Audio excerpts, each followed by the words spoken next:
after one of the most disastrous starts to an offseason in team history, losing Pete Alonso to the Orioles, watching Edwin Diaz walk away to the reigning back-to-back defending champ LA Dodgers, and trading away Brandon Nimmo, the Mets organization is now looking at a complete reset. The question is, how can they rebuild a core around Francisco Lindor and Juan Soto? In this video, I will be going over 18 different targets that the Mets can go after, both in free agency and trade market. So let's get right into it. So the first free agent target that I have the Mets going after is Cody Bellinger. Now taking a quick look at his 2025 stats, he had a 5.1 B WAR, 29 home runs, 98 RBI, 13 stolen bases, a slash line of 272, 334, 480, and a 125 OPS plus with 7 OAA. So Cody Bellinger had a fantastic offensive year last year after struggling a little bit in years before, but he still remained an elite defender. And as you see at the bottom of the screen, he can play 3 positions, that being left field, center field, and first base, and is an above average to elite defender at every single one of those positions. In my opinion, this is the most David Stearns pickup that we could have. I believe that he completely fits this Mets mold as being an elite run preventer on defense, but he's also a very good bat. Cody Bellinger finally getting his bat back on track, but still remaining that elite defender. I think the Mets would be silly to not at least make him an offer of at least 5 to 6 years. Just bring him into Queens. Now, the second free agent target that I have for the New York Mets is going to be Kyle Tucker. Again, taking a quick look at his stats, 4.6 B WAR last year, 22 home runs, 73 RBI, and 25 stolen bases. He also slashed 266, 377, 464, with a 143 OPS plus. However, he did have a -2 OAA, so he was not the best defender last year in right field. And I feel like when you try to replace a guy like Brandon Nimmo, Cody Bellinger is that guy who you want because you're replacing Brandon Nimmo with Cody Bellinger because of the defense, and the bat is still there. And while Kyle Tucker is probably one of the top 20 best players in Major League Baseball right now, his defense is basically at the same level of Brandon Nimmo. Is that really the kind of replacement you want to make? I don't know. Now, with that being said, I think his bat is by far and away way better than Brandon Nimmo. So bringing him in, I think would still be an elite pickup for us. Obviously, he's one of the best players in baseball. However, that would make me a little confused at why we traded away Brandon Nimmo because of the defense. The next free agent target is going to be third baseman Alex Bregman. Again, a quick look at his 2025 stats. He had a 3.5 B WAR, 18 home runs, 62 RBI, 1 stolen base. He slashed 273, 360, 462 with a 128 OPS plus and 3 outs above average. Now, Bregman would probably be one of the best pickups that we can make in free agency. He would immediately slot in at that third base position, moving one of Brett Baty or Mark Vientos to first base. And in an article from a year ago, Anthony DeComo shared how Brett Baty and Mark Vientos were getting first base reps in spring training, or at least during the winter, because there was an unknown if Pete Alonso would be coming back last season. So Brett Baty has that experience at first base. I think that he would easily transition into that first base position. But I mean, Alex Bregman has just been one of those consistent guys. Good defense. He fits that David Stearns mold. Had a great offensive season last year. He would easily be a big pickup for this Mets team. Now, next up, we have a familiar face in Harrison Bader. Harrison Bader, of course, was with the Mets during the 2024 MLB season, but he left in free agency for the Minnesota Twins and was later traded to the Philadelphia Phillies. And last season, across both teams, he had a 3.9 B WAR, 17 home runs, 54 RBIs, with 11 stolen bases. And he slashed 277, 347, and 449, with a 117 OPS plus and 7 outs above average. And when he was with the Mets, he was not this productive offensively. The defense was there, but the offensive production was not nearly as good as it was in the 2025 season for Harrison Bader. And he really took off with the Philadelphia Phillies towards the end of the season. I just remember him absolutely demolishing the Mets in every single matchup that we had against the Phillies down the stretch. So Harrison Bader, while some Mets fans may have a poor taste in their mouth from how he performed with the team in 2024, I think the player that he has become over the last year, if he can be consistent, be a big pickup for this Mets team, and he could easily slide in to center field and maybe push Carson Bench to left field. Now, the next free agent target that we have is going to be first baseman Ryan O'Hearn from the Baltimore Orioles. Orioles take our first baseman in Pete Alonso, so I think it's only right that we take theirs back in Ryan O'Hearn. In 2025, he had a very strong year with a 2.4 B WAR, 17 home runs, 63 RBI, 3 stolen bases. He slashed 281, 366, 437 with a 125 OPS plus and 5 outs above average. And the reason why he's a first base target for me is despite him being a left-handed bat, which I think the Mets might stray away from at first base, he did have 5 outs above average. He's a very, very good defender at the position, and that is definitely what David Stearns values. And you'll see that it's kind of a reoccurring thing in this video that most of these guys are good defensively, and Ryan O'Hearn is the best example of that. I know when people hear this name, they might not get too excited, but the fact is he had a very, very strong season last year, and he is a David Stearns kind of guy. So I think that Ronald Hearn would be a strong pickup for this Mets team. Now moving along quickly, the next free agent target that I have for the New York Mets is Munetaka Murakami. Now this is someone who is posted early on in the offseason, and he has to sign with a team within the next 10 days, and his market has been very quiet. But taking a look at his 2025 stats, he hit 24 home runs with 52 RBIs, he had 5 stolen bases, and he slashed 286, 392 with a 659 slugging with a 1.051 OPS. Now, as for his positions, he plays third base and first base, however, he projects mostly as a DH because he's not very good defensively at either position. The reason why Murakami has kind of fallen off in the odds of different teams because he notably struggles against the fastball above pitches 93 miles or above.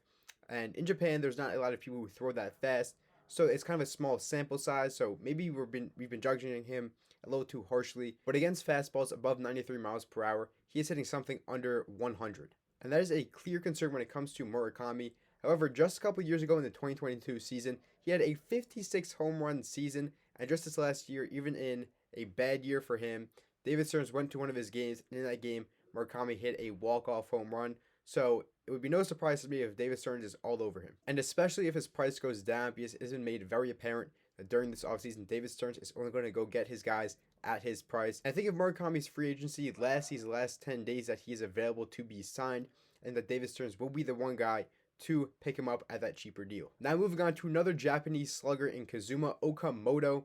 In 2025, he hit 15 home runs, 51 RBIs, 1 stolen bases, but he slashed 322, 411, 581 with a 992 OPS. But now that we have gone over all of those sluggers that the Mets could target in free agency, let's turn our attention to free agent pitchers that the Mets can go after. First up, we have Framber Valdez. He's a pitcher for the Houston Astros. And in 2025, he had a 3.8 BWAR, a 3.66 ERA, and he played in 31 games, pitched 192 innings, 3.37 FIP, 8.8 Ks per 9, and 3.2 walks per 9. Framber Valdez would immediately be our ace and the number one pitcher in the New York Mets rotation, who I think would be above Nolan McLean. And Framber Valdez has been a very consistent and reliable starter over the past couple of seasons. Despite him being 32 years old, he would obviously be the oldest pitcher on this team. However, I think his reliability would be big and is much needed in this Mets rotation. Last season, I felt like none of our starters could go over 5 innings, and I think Framber Valdez to eat innings every single time he steps out on the mound would be huge for his rotation. It also helped ease the stress on the bullpen because he will be able to take out more innings. I think that was one of the issues last year that led to the bullpen kind of collapsing towards the end of the season. Next free agent starter that I think the Mets could go after in free agency is going to be Michael King. Now in 2025, he had a 1.2 BWAR, a 3.44 ERA, however he only started in 15 games and he had only 73.1 innings pitched. On top of that, he had a 4.42 FIP, a 9.3 Ks per 9, and 3.2 walks per 9. Now Michael King was a former reliever with the New York Yankees before being traded to San Diego as a part of that Juan Soto trade that sent Soto to New York. I think Michael King would be a good pickup because despite his injuries last year keeping him to only pitching in 15 games, he is an innings eater and will fit greatly in this Mets rotation. And there were reports during winter meetings that the Mets had a video meeting with Michael King, clearly showing that they have a lot of interest in him. I think if Michael King is there at the right price, I think the Mets will be all over him, and rightfully so. Now, those are the two free agent starters I think the Mets should go after. And now we're going to transition into relief pitchers I think the Mets could go after in free agency. And first up is going to be Tyler Rogers. Now, the Mets traded for Tyler Rogers at the deadline last season from the San Francisco Giants. And over the course of last year, he had a 2.4 BWAR, a 1.98 ERA. He pitched in 81 games, 77.1 innings pitched, a 2.88 FIP, 5.6 Ks per 9, and only 0.8 walks per 9. I mean, Tyler Rogers was fantastic for the Mets last season. He was easily our best bullpen piece outside of Edwin Diaz, who unfortunately did leave for the LA Dodgers. But I think at this point in the offseason, with Robert Suarez off the board and Edwin Diaz gone to the LA Dodgers, Tyler Rogers is a must guy who we need to re-sign. And especially knowing that he can pitch in the New York market, because he did it last season and did it successfully, I think he needs to be coming back. Next up, the next reliever that the Mets could go after is going to be Pete Fairbanks from the Tampa Bay Rays. So last season, he had a 1.2 BWAR, a 2.83 ERA, he pitched in 61 games, 60.1 innings pitched, a 3.63 FIP, 8.8 Ks per 9, and 2.7 walks per 9. Now, the thing with Pete Fairbanks is that he did have a condition where his fingertips would go numb in cold weather. Now, it was reported by Wardy NYM on his YouTube channel that he has gotten a procedure done to fix that issue, but there is always a concern that it could possibly come back. And obviously, if he has that condition where his fingertips go numb in a New York market, that will not bode well for him in New York. However, if it is true that this condition is completely fixed and that won't be a worry for him, then I'd be fully on board for the Mets bringing him in. He had only a 2.83 ERA last year. I think he would fit great at the back end to the middle part of that bullpen. The next reliever that the Mets could bring in is going to be Danny Colombe, who pitched for the Texas Rangers last season. And last year he had a 1.4 B WAR, a 2.3 ERA, pitched in 55 games, 43 innings. He had a 3.3 FIP, 9 Ks per 9, and 3.8 walks per 9. Now, Danny Colombe would be an amazing lefty reliever out of the Mets bullpen. They already have AJ Minter and Brooks Raley in that bullpen, so maybe there isn't a need for Danny Colombe, but if they do want a third lefty reliever, which they probably should, he would be a fantastic fit. And I will mention that towards the end of the year, when he got traded to the Texas Rangers, he did not have the best end of the season, so there is a chance that we could get him on a pretty cheap deal, a pretty team-friendly deal, and that would only boost his value even more in New York. There is obviously concern that his bad second half of 2025 could affect how he plays in this 2026 season, but I think his track record is good enough for the Mets to want to bring him in. And then as for the last free agent relief pitcher that the Mets could go after, we have Brad Keller, who pitched for the Chicago Cubs last season. In the 2025 season, he had a 1.4 B WAR, a 2.07 ERA, he pitched in 68 games, 69.2 innings pitched, a 2.93 FIP, 9.7 Ks per 9, and 2.8 walks per 9. This is a completely different situation from Danny Colombe, where Brad Keller does not have the track record. However, last season he had his career year with a career low 2.07 ERA. I think he would be a great fit in this New York Mets bullpen. However, the fact that he does have a bad track record could keep the Mets from staying away from him. But if the Mets want to bet on his continued success, I think he'd be a great fit in this bullpen. Now we're going to take a look at trade targets that the Mets could go after. And first up, we have first baseman and DH Edwin Diaz. So in the 2025 season, Edwin Diaz had a 3.4 B WAR, 25 home runs, 83 RBIs, 3 stolen bases. He slashed 300, 366, 482, which amounted to a 136 OPS plus. However, he did have -5 outs above average. Now, Edwin Diaz would definitely be the DH for this Mets team. He's had a -5 outs above average, just as bad as Pete Alonso.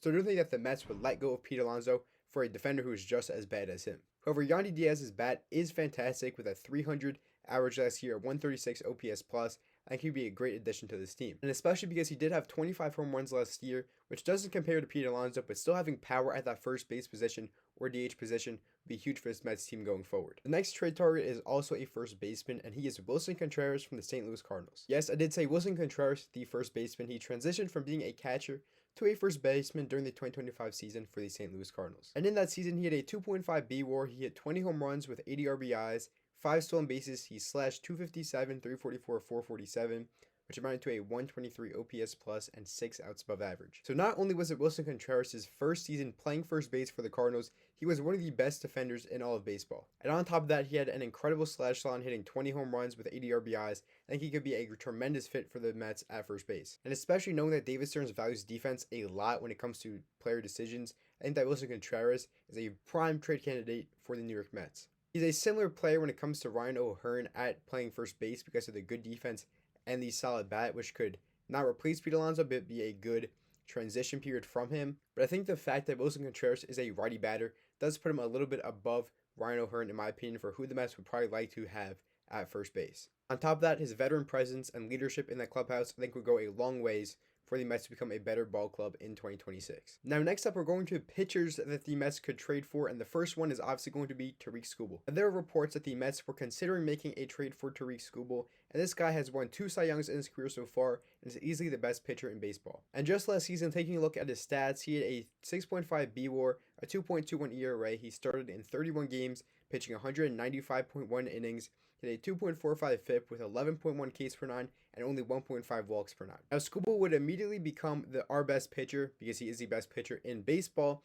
However, he only does have 1 year left on his deal, and it is unlikely that he will sign an extension because of the fact that Scott Boras is his agent. So in my opinion, while I would love to make this trade for Tarik Skubal, I think it should only come if there's an extension that comes along with it. Without an extension, you are risking trading away some of your best prospects in Jet Williams, Carson Bench, and Brandon Sproat, and even Jonah Tong for a guy who's only going to be here for 1 year, and that would be detrimental for the Mets' future. So while yes, this would be a phenomenal trade for the Mets to make, you have to ensure that it comes with an extension, and if not, I think you wait a year just to try to sign him in free agency. Now, the next pitching trade target for the New York Mets is going to be Freddie Peralta from the Milwaukee Brewers. Last year, he had a 5.5 B WAR, a 2.7 ERA in 33 games. He pitched 176.2 innings with a 3.64 FIP, 10.4 Ks per 9, and only 3.4 walks per 9. Now, Freddie Peralta is not as good as Skubal, obviously, but he would still be the ace of our rotation. Adding him to the top of that Mets rotation would easily make ours a lot better. Now, Freddie Peralta is in a similar situation as Skubal is, as he only has 1 year left on his contract. So once again, if we were to make a trade for Freddie Peralta, I would love for that to come with an extension as well. But if we can get that done and we do get Freddie Peralta, he would easily become our best pitcher, and I would love the pickup. And as for the Mets' last trade target, I do have Trevor Megill. And yes, he is the brother of Mets pitcher Tylor Megill. And in the 2025 season, out of the bullpen, Trevor Megill had a 1.5 BWAR, a 2.49 ERA in 50 games. He pitched 47 innings with a 2.5 FIP, 11.5 Ks per 9, and only 3.3 walks per 9. Now, he could easily slot into that closer role if Devin Williams does not perform as he should. But if Devin Williams is going to be our closer, Trevor Megill will be an amazing setup man. And Trevor Megill has really come of age in these last couple of seasons, really proven that he could be an all-star pitcher. And he would immediately make our bullpen one of the best in the MLB, paired with Devin Williams, as long as Devin Williams performs. Yes, he is on the same team as Freddie Peralta, so I think that there is a good chance if the Mets do get Trevor Megill or they do get Freddie Peralta, there's a good chance that they are packaged together, because the Mets could definitely use both of them. Mets fans, that's going to do it for this video. I just named 18 players that the Mets could go after in free agency and in the trade market to build this core around Juan Soto and Francisco Lindor. Now, I want you guys to comment in the comment section down below, out of these 18 guys, who do you guys want the Mets to go after for the rest of the offseason? And if there's a guy I missed, let me know in the comments. Mets fans, I will be back tomorrow with either breaking news or another video breaking down some free agents. I'll see you in the next one. Peace.